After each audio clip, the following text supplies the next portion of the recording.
সূরাতুল ওয়াকিয়া। আল্লাহ রাব্বুল আলামিন সূরার মধ্যে আখিরাতের কথা তুলে ধরেছেন, কিয়ামতের কথা তুলে ধরেছেন। তাই আবু ইসহাক রাহমাতুল্লাহ আলাইহি বর্ণনা করেন, ইবনে আব্বাস রাদিয়াল্লাহু তাআলা আনহু বলেছেন, একদা আবু বকর সিদ্দিক রাদিয়াল্লাহু তাআলা আনহু বলেন, হে আল্লাহর রাসূল সাল্লাল্লাহু আলাইহি ওয়াসাল্লাম, আপনি তো বৃদ্ধ হয়ে পড়লেন। তখন আল্লাহর রাসূল সাল্লাল্লাহু আলাইহি ওয়াসাল্লাম উত্তর দিলেন, জবাব দিলেন, আমাকে সূরাতুল হুদ, সূরাতুল ওয়াকিয়া, সূরাতুল মুরসালাত, সূরাতুন নাবা, সূরাতুত তাকবীর আমাকে বৃদ্ধ করে ফেলেছে। আর সেই সূরা, কয়েকটি সূরার মধ্যে থেকে সূরাতুল ওয়াকিয়া হচ্ছে একটি সূরা। এই সূরা কিয়ামতের ভয়াবহ কথা তুলে দেওয়া হয়েছে। তাই মুহাম্মদ ইবনে কাব রাহমাতুল্লাহ আলাইহি এর অর্থ করেছেন, এটা অবশ্যই নিশ্চিত ঘটবে। শুধু তাই নয়, কাতাদা রাহমাতুল্লাহ আলাইহি তিনিও বলেন, তিনি এর অর্থ করেছেন, একে ফিরিয়ে দেওয়া হবে না, একে উঠিয়ে নেওয়া হবে না, একে পরিত্যাগ করা হবে না, কেননা এটা সুনিশ্চিত, এইটা অবশ্যই ঘটবে। আল্লাহ রাব্বুল আলামিন সূরাতুল ওয়াকিয়ার মধ্যে বলতেছেন, ইযা ওয়াকাতিল ওয়াকিআ লাইসা বিওয়াকাতিহা কাযিবা।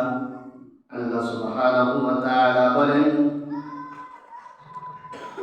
যখন সেই অবশ্যম্ভাবী ঘটনাটি ঘটবে, তখন তার সংকটন অস্বীকার করার আর কেউ থাকবে না। যখন সেই কিয়ামতের ঘটনাটা ঘটবে, তখন তার সংকটন অস্বীকার করার মতো আর কেউ থাকবে না।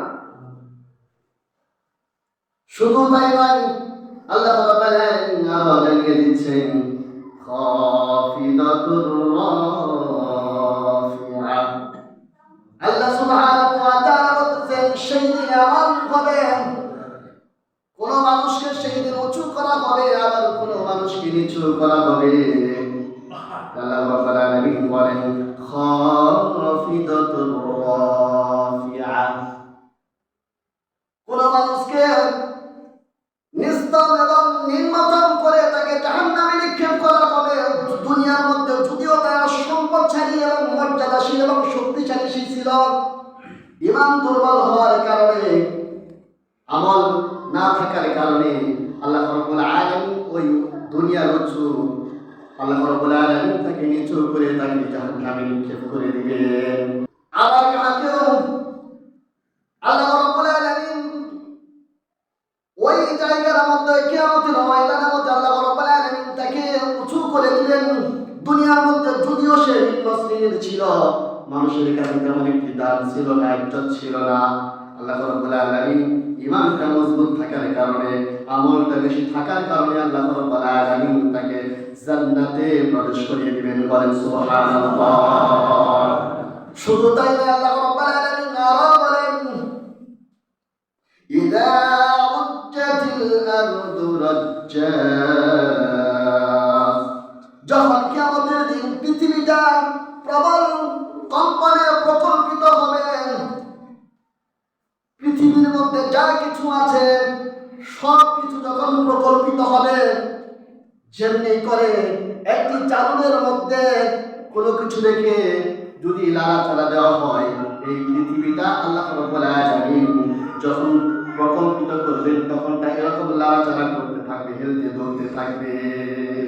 যখন কিয়ামতটা শুরু হয়ে যাবে, কিয়ামতের প্রকল্পিত যখন শুরু হয়ে যাবে, খেলাধুলা যখন শুরু হয়ে যাবে, তখন এরকম হেলতে দুলতে থাকবে, লাড়াচাড়া দিতে থাকবে পৃথিবীটা। শুধু তাই না, আল্লাহ রাব্বুল আলামিন বলেন, অবসাতিল জিবালু বাসসা। পাহাড় পর্বতগুলি চূর্ণ বিচূর্ণ হয়ে যাবে। পাহাড় পর্বত, যে আমরা বড় বড় পাহাড় পর্বত যে দেখতে পাই, সেই পাহাড় পর্বতগুলি চূর্ণ বিচূর্ণ হয়ে যাবে। শুধু তাই নয়, ফাকানাত হাবাআন বাসা, তখন তারা বিক্ষিপ্ত ধুলোর কণায় পরিণত হয়ে যাবে। যখন পাহাড়গুলি চূর্ণ বিচূর্ণ হয়ে যাবে, শুধু চূর্ণ বিচূর্ণ না, আল্লাহ রাব্বুল আলামিন ধুলোর কণায় পরিণত করে দিবেন, শুধু ধুলো আর ধুলো দেখা যাবে যখন কিয়ামত আরম্ভ হয়ে যাবে। আল্লাহ রাব্বুল আলামিন বলেন, وكنتم أزواجا ثلاثة, সেই কিয়ামতের ময়দানে আল্লাহ রাব্বুল আলামিন মানুষ এবং জিনকে তিন ভাগে বিভক্ত করবেন, তিনটি অংশে বিভক্ত করবেন, তিন দলের মধ্যে বিভক্ত করবেন।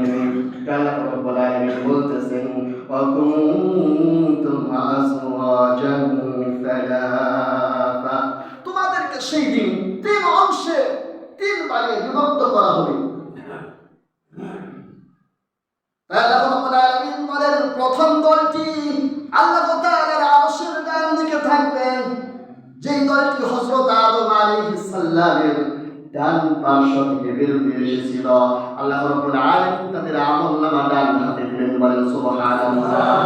আর তাদেরকে ডান দিকে নিয়ে যাওয়া হবে, তারাই হবে জান্নাতে, চিল্লিয়া বলেন আল্লাহু আকবার। আর দ্বিতীয় দলটি আল্লাহ তাআলার আরশের বাম দিকে থাকবে। আল্লাহ রাব্বুল আলামিনের আরশের বাম দিকে থাকবে হযরত আদম আলাইহিস সালামের বাম পার্শ্ববর্তী যাদেরকে বের করা হয়েছিল, তাদের আমলনামা দেওয়া হবে বাম হাতে, তাদের আমলনামা বাম হাতে দেওয়া হবে। আল্লাহ রাব্বুল আলামিন বলতেছেন, ফাসহাবুল মাইমানাতি মা আসহাবুল মাইমানা ওয়া আসহাবুল মাশআমাতি মা আসহাবুল মাশআমা, যারা নাকি ডান দিকের দল, যে দলটা ডান দিকে থাকবে ওই দলটা কতই না ভাগ্যবান, আর যেই দলটা বাম দিকে থাকবে ওই দলটি কতই না দুর্ভাগ্যবান। আল্লাহ রাব্বুল আলামিন ওই বাম দলটিকে বাম দিকে নিয়ে যেয়ে জাহান্নামে নিক্ষেপ করবেন।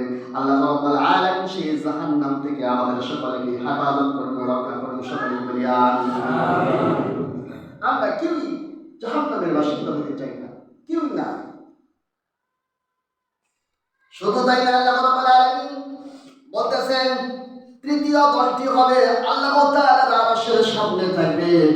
এরা হচ্ছে সবচেয়ে বিশিষ্ট দল, সবচেয়ে উৎকৃষ্ট দল, আসহাবুল ইয়ামিনের চাইতেও অধিক মর্যাদাবান এবং নৈকট্য লাভকারী। এরা হবে ডান দিকের জান্নাতি দলের নেতা। আল্লাহ তাআলার আরশের সামনে যেই দল থাকবে, এই দলের মধ্যে রয়েছে ওই সমস্ত লোক।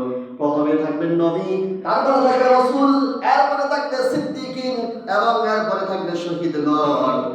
এরা থাকবে আল্লাহ তাআলার আরশের সামনে, সিল্লা আল্লাহু আকবার। আরশের সামনে থাকবে সবচেয়ে দামি দল, কৃষ্ণ দল, ঈমান এবং আমলের দিকে যারা অগ্রগতি, তারা থাকবে আল্লাহ তাআলার আরশের সামনে। আল্লাহ রাব্বুল আলামিন বলেন, ওয়াস-সাবিকুনাস সাবিকুন, যারা নাকি ঈমানের দিকে দুনিয়াতে অগ্রগতি এবং আখিরাতে ঈমানের দিকে অগ্রগতি, চিল্লা বলেন আল্লাহু আকবার। দুনিয়াতে তারা আমলের দিকে ঈমানের দিকে অগ্রগতি এবং আখিরাতে তারা ঈমানের দিকে আমলের দিকে এবং সম্মানের দিকে তারা অগ্রগতি। আল্লাহু আকবার, সুবহানাল্লাহ। আল্লাহ রাব্বুল আলামিন বলেন, উলাইকাল মুকাররাবুন,